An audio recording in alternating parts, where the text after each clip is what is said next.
Before we start, if you enjoy the story, please leave a like and check if you're subscribed. Devon woke to the certainty that someone was watching him die. His fingers found the release catch on his harness before his eyes fully opened, muscle memory overriding the splitting headache that pulsed behind his temples. The escape pod had cracked open like an egg, its hull scattered across 60 meters of steaming jungle floor in a pattern too geometric to be accidental. Someone had herded his descent, guided the crash to this exact location. Devon rolled from the wreckage and came up in a crouch, ignoring the protests from his ribs. The jungle pressed close on all sides, massive ferns with leaves like razor blades, trees that wept luminescent sap, and flowers that pulsed with bioluminescence even in the dim afternoon light. Everything here looked designed to kill. He spotted the territorial markers within 30 seconds. Claw marks on tree trunks, each set positioned at exact intervals. This wasn't wilderness. This was someone's hunting ground. Most of them run. The voice came from above and behind, a contralto that resonated in frequencies his ears shouldn't register. Devon turned slowly, hands visible and empty. She descended from the canopy with liquid grace, scaled skin catching the light in patterns of deep emerald and shadow black. Her body moved with the confidence of an apex predator that had never known fear. But it was her face that stopped his breath. High cheekbones framed eyes of brilliant blue that seemed to glow from within, intelligent and ancient. Her tentacle-like hair moved independently, each scaled strand shifting and coiling as she tilted her head to study him. "You're not running," she said, stepping closer. "Why?" "Running without information is just dying tired," Devon said. "You went to the trouble of putting me down here intact. I'd like to know why before I make any tactical decisions." One scaled eyebrow rose, the tentacles of her hair shifted forward. "Tactical decisions," she repeated. "The last one tried to fight me immediately. The one before that attempted to seduce me. The one before that begged." Her lips curved. "You're asking questions. I tend to survive longer that way." She circled him, and Devon forced himself to remain still. The scales of her skin seemed to shimmer with internal light, and he caught the scent of something exotic, like ozone and cinnamon and danger. "My name is Salith," she said. "This moon is Velshara, and it has been mine for 3 centuries. You are here because I allow it. Do you understand?" "I understand you're in control of the immediate situation," Devon said. "I don't understand the purpose yet." Her head tilted. Several of her tentacle strands reached out, not quite touching his face, moving through the air centimeters from his skin. "The purpose is simple, human. I hunt, I test, I see if the galaxy has produced anyone worthy." Her blue eyes searched his face. 300 years, thousands of challengers, all failures. "Failures at what?" Devon asked. "What are the parameters?" Salith went perfectly still. The tentacles of her hair froze mid-movement. "You want to know the rules," she said softly. "I want to know what game I'm playing before I commit to the board." A sound escaped her throat, not quite a laugh, not quite a growl. Her hand moved faster than he could track, and suddenly her fingers were under his chin, tilting his face up. Her touch was cool and sent electricity racing down his spine. "No one has ever asked me that," she whispered. Her thumb brushed across his jawline. "They see a challenge. They see death or glory." Her blue eyes held his. "You see a system to be understood." 3 centuries is a long time to wait for success, Devon said. Either the standards are unrealistic or everyone's been approaching the problem wrong. Her hand dropped away, but she didn't step back. "There are 7 trials," Salith said. "Each tests different aspects: survival instinct, combat prowess, environmental adaptation, problem solving, physical endurance, mental resilience, and trust." Her tentacle hair began moving again with what he interpreted as agitation. "Most die in the first 3. No one has reached the 7th in my lifetime." "What happens if someone completes all 7? Something flickered in those blue eyes. "Then I would no longer be alone." The admission hung between them. Devon studied her face, seeing past the predatory beauty to something else. Isolation stretched so thin it had become prison. "I'd like to attempt your trials," he said, "but I need resources, water, basic shelter, and access to the crash site salvage." "You're negotiating terms," Salith said. "Why would I agree?" Because you're curious, Devon said. Maybe for the first time in a very long while, someone's surprised you. Her laugh was genuine this time, rich and full. You may use the southern spring for water, she said. There's a cave system 200 meters northeast. The crash site is yours to scavenge, though I've already taken anything with communication capability.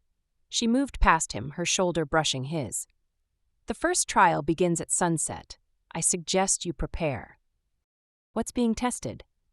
She paused at the jungle's edge, looking back. The setting sun broke through the canopy, illuminating her in shades of gold and green.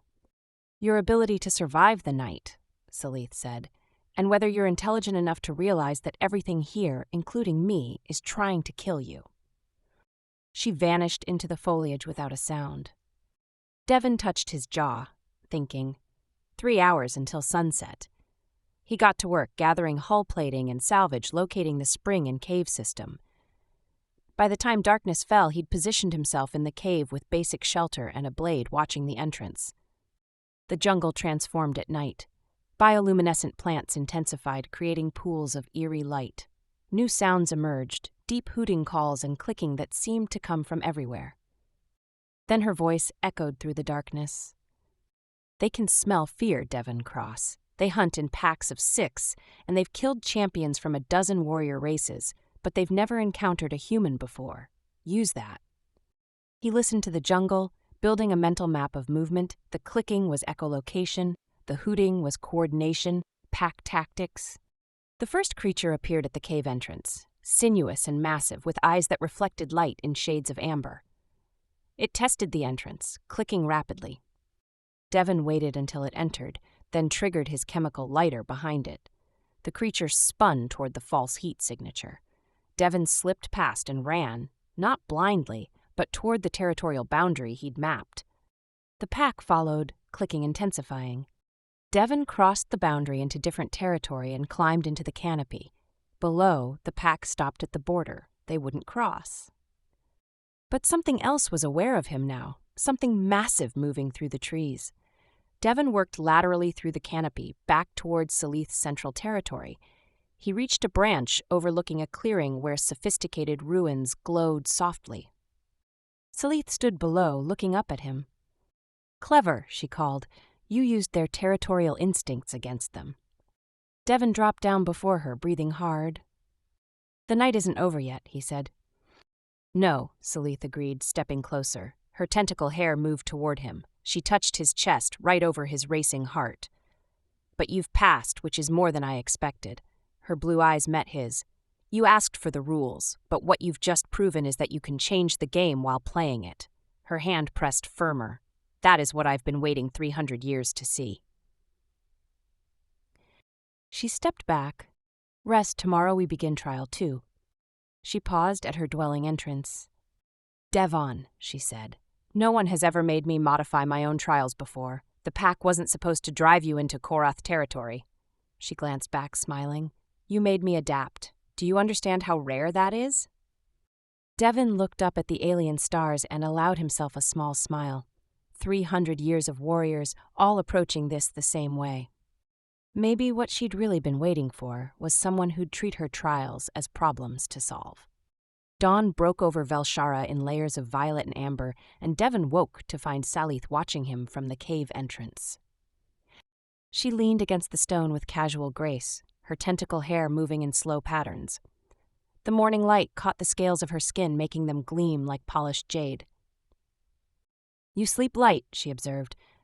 Habit, Devon said, comes from spending too many nights in hostile territory. All territory is hostile if you don't understand it. She pushed off from the wall and entered, moving with liquid grace. Trial 2 begins in an hour. You should eat. She produced a bundle wrapped in large leaves. Inside were fruits that smelled sweet and complex. He hesitated. Not poisoned, Salith said with amusement. If I wanted you dead, there are far more entertaining methods. Devon took one and bit into it. The taste exploded across his tongue, rich, like mango crossed with something electric. Salith settled onto a rock across from him, watching with unsettling focus. What's Trial 2 testing? He asked. Adaptation under pressure. Her tentacle hair coiled tighter. The nocturnal hunters you encountered nest in canyon systems to the west. You'll need to retrieve something from their territory. What am I retrieving? Salith smiled, slow and dangerous. A data crystal containing information about my people. I lost it in the central nest chamber 2 decades ago.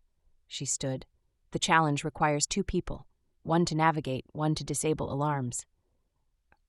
The canyon systems were carved red stone, now dry except for scattered pools. Devon followed Salith through narrow passages where walls pressed close. She moved ahead, deliberately near in the confined spaces. The hunters sleep during daylight, she explained, but biological alarms trigger if anything larger than prey size enters. Once triggered, the entire colony wakes. 40 hunters, give or take.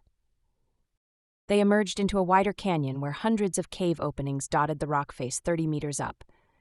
Even in daylight, clicking sounds echoed from within. The central chamber is there, Salith pointed. We climb, retrieve, and leave without waking them. What's the catch? The alarms respond to chemical signatures. They'll ignore me. They'll scream if they sense you. She turned to face him fully. You'll need to mask your scent, which means getting very close to me. Devon studied her expression, seeing the test within the test. How close? Salith stepped forward, eliminating space between them. Her hand came to rest against his chest. Close enough they can't distinguish between us, she said softly. Close enough you're breathing my air, carrying my scent, matching my movements exactly. That's the real challenge, Devon said. Not the hunters, the proximity. Her smile was approving. Everyone else tried stealth or speed. They all failed because they didn't understand. The trial isn't about defeating the system. It's about working within it. Her other hand traced his jaw. Are you capable of that level of cooperation? This close, he could see intricate patterns in her scales, the way her tentacle hair reached toward him. I can adapt, he said. The climb required constant contact, her hand steadying his waist, his shoulder pressed against her side, their bodies aligned in shared balance. Breathe with me, she instructed at the nest entrance. Match my rhythm. Devon synchronized his breathing to hers. She pulled him closer, one arm wrapping around his torso. Stay exactly like this. Move when I move. They entered as a single unit. The interior glowed with sickly yellow bioluminescence. Hunters hung from the ceiling in clusters, clicking constantly. Fleshy polyps pulsed on the walls, the alarms. As they passed the first alarm, Devon felt it extend toward them. Salith's arm tightened around him. They moved deeper, navigating around sleeping hunters. The coordination required was absolute. When she shifted weight, he mirrored instantly. When she paused, he froze mid-breath. The central chamber opened before them. There, a crystal that refracted light in rainbow patterns. Salith reached for it, Devon moving with her, maintaining connection, her fingers closed around it. Behind them, a hunter stirred. Devon felt Salith tense and adjusted his stance immediately to support her differently. The hunter's echolocation washed over them, but registered as single entity, apex predator. It settled back into sleep. They retreated with agonizing slowness. Only at the canyon floor did Salith step away. Her tentacle hair moved rapidly, coiled and active. Her blue eyes were wide. That was, she started, then stopped. Effective, Devon finished. No. She moved back into his space, hand finding his chest, feeling his heartbeat. That was intimate. You matched me perfectly. Every movement, every breath.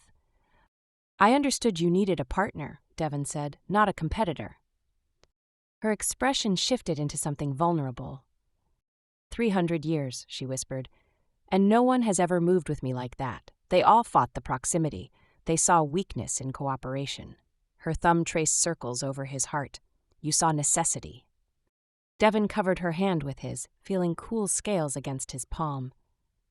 What we just did required trust, he said, on both sides. Yes, Salith looked at their joined hands. I didn't expect that. You're making me question things I thought were certainties. Like what? Like whether I've been testing for the wrong qualities all along. She pulled her hand away slowly, reluctance in the movement. We should return. You need rest before trial 3. They walked back in silence, but it was different now, comfortable. The space between them felt charged with possibility. At the cave entrance, Salith paused. "Devon," she said, "tomorrow's trial will be harder. It requires direct confrontation, hunter versus hunter. You're gonna hunt me. I'm gonna see if you can handle me at full capacity." She touched her throat. "No one has ever gotten past trial 3, because when I hunt seriously, I've never failed to catch my prey." "Then I'll have to make sure you're not hunting prey," Devon said. "I'll have to make you hunt a partner." Her smile was slow and devastating. "Now you're beginning to understand the real game." Her tentacle hair extended to brush his face, soft as silk and electric as lightning. "Sleep well, Devon Cross. Tomorrow you'll need every advantage you can create." She left him there, and Devon watched her go, mind already working through possibilities. He touched his jaw, thinking. The real challenge wasn't surviving her trials. It was surviving what was building between them. The third trial began at noon, when the twin suns hung directly overhead and shadows vanished into pools of white heat. Salith stood in the clearing before her dwelling, and Devon barely recognized her. Gone was the careful restraint. Her tentacle hair writhed with predatory excitement, her blue eyes tracked him with laser focus, and every muscle radiated coiled violence. "1 hour head start," she said. Her voice had dropped an octave, resonating with something primal. "Use any part of Velshara except my dwelling, any tactic except leaving the territorial boundaries." She rolled her shoulders, scales rippling. "When I catch you, and I will catch you, the trial ends." "What determines success?" Devon asked. "Surviving longer than the last one." He lasted 14 minutes. Her smile showed teeth. "I'm giving you the hour because you've earned respect. Don't waste it." Devon felt his pulse quicken. This wasn't the Salith who'd watched him sleep or move through caves with him. This was the apex predator stripped of all social masks. 1 hour, she confirmed, starting now. He ran. Devon moved with purpose, not panic. He headed for the territorial boundary, found a thick tree with good visibility, and climbed. From 15 meters up, he could see the clearing. Salith remained there, perfectly still, not even beginning her hunt. She was waiting. The hour passed. Devon used the time to study terrain, mapping escape routes. He fashioned a crude sling from vines. When the hour ended, Salith moved. She didn't track him. She didn't search for signs. She simply started walking in his exact direction, as if connected by invisible string. Devon descended and headed perpendicular to her approach. Within minutes, he heard her change direction, still moving toward him. She was tracking something he couldn't mask. Body heat, pheromones, something his human biology couldn't control. He couldn't hide from her. He had to make her hunt differently. Devon reached the territorial boundary and crossed it, moving toward the zone's center. Behind him, Salith's pace increased. The massive creature from before emerged, a thing built like a tank with 6 legs and armored plating. It saw Devon and roared. Devon ran past it, angling so the creature was between him and Salith's approach. Salith burst through foliage and stopped. The creature turned its attention to her, a challenge from another apex predator. Devon kept moving, using the confrontation to create distance. He heard the brief, brutal fight behind him. Salith won, but it cost her 2 minutes. Devon used those minutes to reach the canyon systems. The narrow passages would limit her speed advantage. He entered the maze, moving through passages where walls pressed close. He heard her enter behind him, clicking sounds echoing through stone. She was using echolocation like the hunters. Devon reached a junction and climbed to a ledge above it, pressing himself flat against the rock face. Below, Salith emerged, moving with liquid grace. She paused at the junction, tilted her head, and looked directly up at him. "Clever," she called, "but I can taste you in the air." She leaped. Devon swung on a vine across the gap to another ledge. Salith landed where he'd been, spun, and launched herself after him. The chase became vertical, climbing, swinging, leaping across gaps. Salith was faster, stronger, and knew every handhold. She was gaining. He reached the canyon rim and ran along the edge. Ahead, a gap where the canyon widened, too far to jump. Salith emerged behind him, breathing steady despite the chase. Her tentacle hair whipped around her face, and her eyes blazed with hunting joy. "Impressive," she said. 28 minutes. You've already broken the record."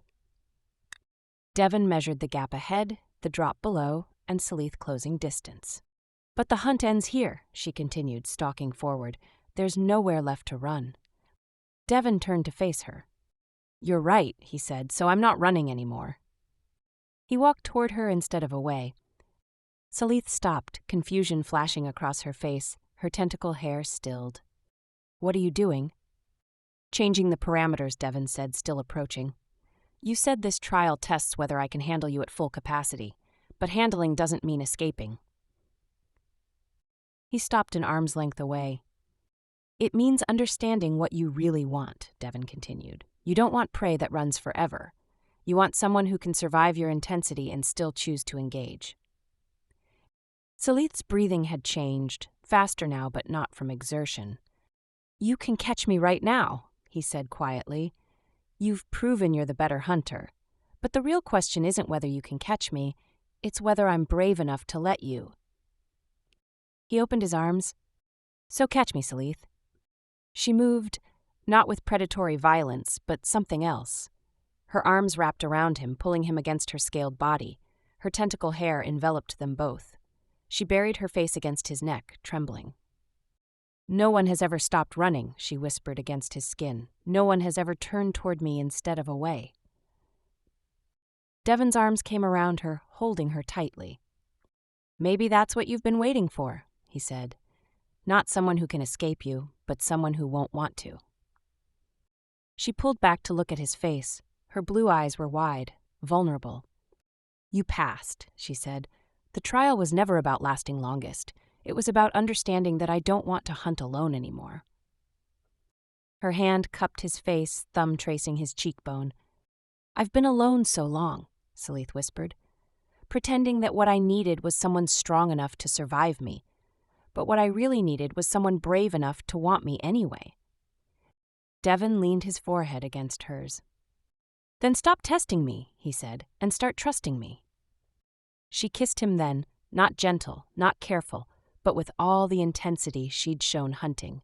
Her lips were cool and tasted like cinnamon and electricity. Her tentacle hair tightened around them, and Devon kissed her back with equal hunger. When they broke apart, both breathing hard, Salith's expression had shifted into something between wonder and fear. "Devon," she said, "there's something I need to tell you about what happens if you complete all 7 trials." "Tell me." She touched her throat. "If you finish, you can never leave. There's a biological bonding mechanism built into the trials, ancient genetics that my people engineered. You'd be tied to me and to Velshara permanently." The revelation hung between them. "I should have told you before," she continued. "But I didn't think anyone would get this far. And now I'm falling for you, and I don't know if I can trap you here even if you'd choose it." Devon processed this, permanent exile from humanity, bound to an alien world and an alien woman. He looked at Salith, powerful, lonely, vulnerable, fierce. "How many trials left?" he asked. 4. "Then we have time to figure this out," Devon said. "Together." She searched his face. "You're not running." "No," he agreed. Her smile was tremulous and beautiful. "Rest," she said. "Tomorrow begins trial 4. She left him at the cave entrance. Devon watched her go, mind churning. 4 trials left, a binding that would cost him everything. And a woman who'd been waiting 3 centuries for someone who'd stay. The game had changed. Now the question wasn't whether he could survive. It was whether he wanted to. Devon woke before dawn to find Salith sitting at the cave entrance, silhouetted against the pre-dawn violet sky. Her tentacle hair hung still, and something about her posture spoke of sleepless hours. "Trial 4, she said without turning. "Physical endurance. It's traditionally the most straightforward, a test of stamina and pain tolerance." "But," Devon prompted, sensing hesitation. She finally looked at him, and her blue eyes held conflict. "But I'm going to change it," Salith said, "because after yesterday I need to know something different, whether you can be vulnerable with me." Devon approached and settled beside her. Their shoulders touched and neither pulled away. "What do you need to know?" "Every trial so far, you've been tactical, strategic, and control, but partnership isn't just about strength, it's about trust when you have none left." She stood and offered her hand. He took it, feeling the cool scales against his palm. Salith led him through the jungle to a grotto fed by hot springs where steam rose in lazy columns and the water glowed with bioluminescent minerals. The stone basin was surrounded by smooth rocks and flowering vines that released sweet fragrance. "This is where my people would bond," she explained. "The minerals in the water heighten sensation and lower inhibitions. They're designed to create intimacy." Devon studied the setup, understanding dawning. "You want to remove my tactical advantages." "I want to see you without armor," Salith said. She touched her throat. "I've shown you vulnerability, the loneliness, the fear, the desire. Now I need to know if you can show me the same." She began removing her minimal clothing, ceremonial wrappings that covered very little. Her scaled body was revealed in full, powerful and feminine, alien and beautiful. She stepped into the water without shame. "The trial is simple," she said, sinking into the steaming pool. "Spend the day here with me. Let the water work. Let your guard down. Show me who Devon Cross is when he's not surviving." Devon hesitated at the edge. This was more dangerous than any hunt. Salith watched him with those penetrating blue eyes. "I know what I'm asking," she said softly. "It terrifies me, too." That admission decided him. Devon stripped and entered the water. The heat was immediate and intense, soaking into muscles he hadn't realized were tense. The minerals created a tingling sensation across his skin, and within minutes he felt walls lowering, thoughts becoming less guarded. Salith moved through the water toward him, and there was nothing predatory in her approach now, just curiosity and desire and fear all mixed together. "Tell me something true," she said, "something you don't tell people." The water made honesty easier than it should be. "I volunteered for the mission that crashed me here," Devon said. "It was supposed to be one way, a deep space survey with minimal chance of return." He met her eyes. "I was tired of being alone on a planet full of people." Salith's expression softened. Her hand found his beneath the water. "I understand that," she whispered. "Loneliness in crowds is worse than isolation in wilderness." "Your turn," Devon said. "Something true." She moved closer until their bodies almost touched. "I'm terrified you'll complete the trials and then hate me for trapping you," Salith said. "I'm terrified you'll fail and leave. I'm terrified that after 300 years of waiting, I've finally found what I need, and I don't know how to keep it without destroying it." Her tentacle hair reached out, sliding through the water to wrap gently around his arm, exploring with tender curiosity. "I'm terrified of how much I want you," she breathed. Devon pulled her against him, skin to scales, heat to heat. Her body molded to his, and the sensation was overwhelming. Texture and temperature and the minerals amplifying every nerve ending. "Then stop being afraid," he said against her ear, "and just want me." Salith's control shattered. She kissed him with desperate intensity, her tentacle hair wrapping around them both, her body pressing fully against his. Devon responded with equal hunger, his hands exploring the landscape of her scales, learning where she was sensitive, where she gasped, where she melted. The water amplified everything. Each touch was electric. Each kiss was consuming. They moved together, finding rhythm, discovering compatibility not just of mind but of body. Salith pulled back enough to look at his face, her blue eyes wide and dark with desire. "Devon," she whispered, "if we continue, the bonding begins. The minerals, the intimacy, it triggers the first stage of the mechanism." "I know," he said. "You'd be tied to me before the trials are even complete. You'd have no choice left." Devon cupped her face in his hands, thumbs tracing the delicate scales of her cheekbones. "I think I stopped having a choice the moment I asked for the rules instead of running," he said. "I think we both know how this ends." "How does it end?" she asked, voice trembling. "With me staying," Devon said, "with us figuring out what happens next together." She made a sound between a laugh and a sob, her forehead pressing against his. "You're sure?" "I'm sure that I've spent my entire life being expendable to everyone," Devon said, "and you're the first person who's ever made me feel necessary." Salith kissed him again, and this time there was no hesitation, no fear, no holding back. They came together completely.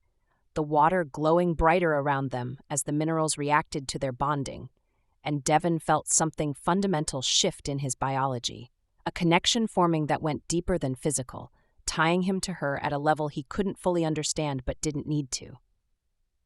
Hours passed in the grotto. They talked between kisses, shared stories between touches, built intimacy with words and silence and skin. Devon learned that Salith loved music, but hadn't heard any in decades, that she'd been a scientist before exile, that she dreamed of stars she'd never see again. As afternoon light filtered through the entrance, they lay in the warm water, her head on his chest, his fingers tracing idle patterns on her scaled shoulder. "The bonding has started," Salith said quietly. "You'll feel it over the next days. Increased strength, faster healing, heightened senses. Your biology is adapting to match mine." "Will it hurt?" "No. It will feel like becoming more yourself than you've ever been." Devon processed this, his tactical mind finally quiet. 3 trials left, he said. Yes, Salith lifted her head to look at him. Mental resilience, problem-solving, and trust. Each one will be harder now because the stakes are different. "Because now we both know I'm staying." "Because now we both have something to lose," she corrected. She traced his jaw. "Devon, I need you to understand something. My people will eventually detect the bonding. When they do, they'll come, and they may not be pleased that I've succeeded where they expected me to fail." "We'll handle it," Devon said, "together." Her smile was brilliant and beautiful. They emerged from the grotto as the suns began setting, and Devon felt fundamentally changed, not just physically, though he could sense differences, sharper vision, stronger heartbeat, but emotionally, psychologically. He'd let his armor down, and instead of being destroyed, he'd been completed. At the cave entrance, Salith kissed him once more, slow and deep and full of promise. "Rest tonight," she said. "Tomorrow, Trial 5 tests your mind, and these last 3 trials will require everything we've built together." She left him there, and Devon watched the alien stars emerge. He could feel Salith even at distance now, a warm presence at the edge of his awareness. 3 trials left, a bond forming that would make him something new. And a future that, for the first time in his life, felt worth fighting for. The game was no longer about survival. It was about building something that lasted. Devon woke to find his senses transformed. Every sound in the jungle was distinct, colors more vibrant, scents more complex. The bonding was accelerating his adaptation. Salith appeared at the cave entrance as the twin suns rose, and he felt her presence before he saw her, a warmth in his chest that pulsed in rhythm with his heartbeat. "You feel it," she said. "I feel you," Devon confirmed, "even when you're not here." She entered, and her tentacle hair reached toward him immediately, responding to their connection. The strands wrapped around his arm as she sat beside him. "Trial 5 tests mental resilience," Salith said. "But I'm modifying it. My people detected the bonding last night. They're sending representatives, Korathi and Velnis, 2 of the elders who exiled me. They'll arrive within hours." Devon processed this, his enhanced mind working faster than before. "They're coming to evaluate whether the bonding is legitimate. They're coming to see if I've finally proven them wrong, or if I've simply trapped another unsuitable mate." Salith's hand found his. "The trial is this. We face them together. You demonstrate that humanity deserves recognition in their eyes. And if they disagree?" Her grip tightened. "Then they may try to separate us. The bonding isn't complete yet. It can still be broken, though it would damage us both." She touched her throat. "Devon, these are the people who feared my strength enough to exile me." "Then we convince them," Devon said, "by showing them what we've built." The ship descended 3 hours later, settling into the clearing. 2 figures emerged, both Velsharan, both radiating authority. Korathi was female, taller than Salith, with tentacle hair that moved in sharp, aggressive patterns. Her scales were deep crimson, and her eyes were cold amber. Velnis was male, slightly smaller, with scales of midnight blue. His tentacle hair moved thoughtfully.